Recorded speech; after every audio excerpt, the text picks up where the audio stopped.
I painted a dream once without understanding it. An old man with the horns of a bull, wings like a kingfisher, flying across a sky that looked like the sea. I had no idea what it meant, so I simply put it on paper to fix it in my memory. A few days later, I found a dead kingfisher on the shore of my own garden. They are rare birds near Zürich. I have never found one before or since. This one had died only a day or two earlier and showed no injury at all. I'm not telling you that story to convince you of anything mystical. I'm telling you because it's the moment I stopped being able to pretend the unconscious was a theory I had invented and started treating it as something with its own life, running alongside mine, whether I gave it permission or not. Everything I've told you so far about mass psychosis, about the scapegoat, about individuation, was diagnosis. Today is the method. This is what I actually did. After I broke with Freud, I went through several years where I did not know, from one week to the next, what I actually believed. I decided to treat that not knowing as an experiment rather than a crisis. I would let whatever was underground come up deliberately, and I would not correct it, tidy it, or explain it away while it was arriving. The technique itself is simple to describe and difficult to do.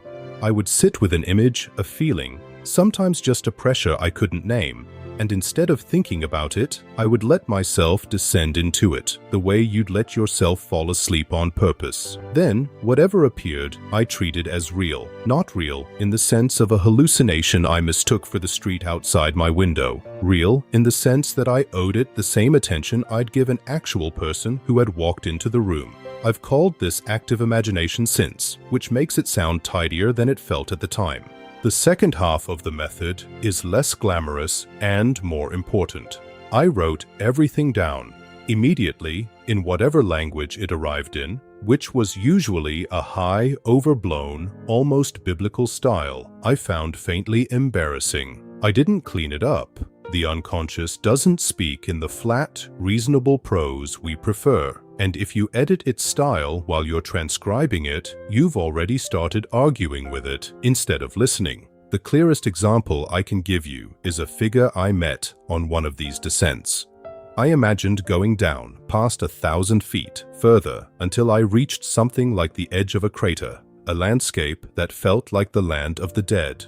Two figures were waiting there, an old man with a white beard and a young, blind girl. I approached them the way you'd approach strangers whose intentions you didn't yet know.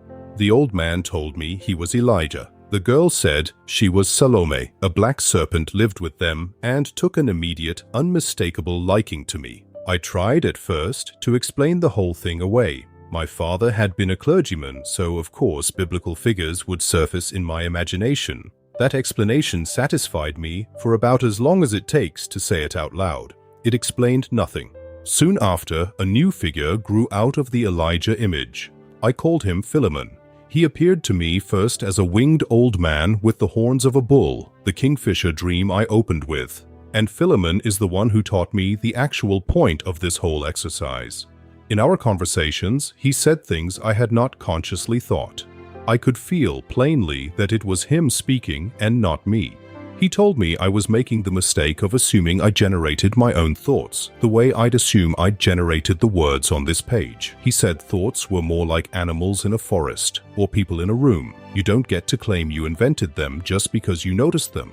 That's the discovery the whole method is built to produce. Not comfort, not insight you already agreed with in advance. Evidence, direct and personal, that there is something in you that can say things you didn't intend, sometimes things aimed against you, and that this something has its own standing, its own reality, independent of your ego's permission. I want to be honest about what this actually cost me, because I think people here write down your fantasies and imagine a pleasant journaling exercise. I was afraid the whole way through of losing command of myself. I was a psychiatrist. I understood, better than most people could, exactly what it looks like when someone is overtaken by their own unconscious material rather than in conversation with it. That fear didn't go away because I had a theory to justify the work. It sat right next to the work the entire time.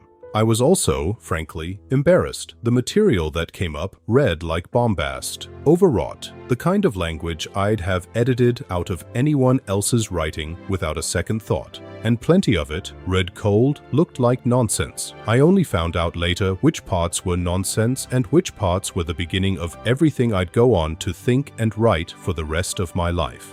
At the time, there was no way to sort one from the other except to keep going. So, concretely, what do? First, when you're stuck, stop trying to think your way out. I built miniature stone villages by a lake when I couldn't find words for what was moving in me. And later, after my wife died, I carved stone directly. The physical work wasn't a break from the psychological work, it was the door into it. Whatever your equivalent is, drawing, an instrument, working with your hands, use it as the entry right when language fails you, rather than waiting for language to arrive first. Second, when an image does surface, however small or strange, go toward it instead of away from it. Address whatever appears as though it were a person who'd walked into the room, because functionally, that's closer to what it is than most people are willing to consider.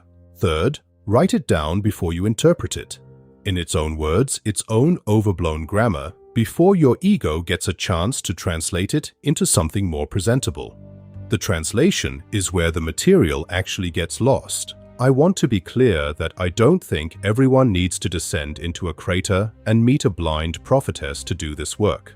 I do think everyone needs some version of the same 3 moves. An entry right that bypasses thinking, a willingness to meet what surfaces as real, and the discipline to record it honestly before editing it into something safer.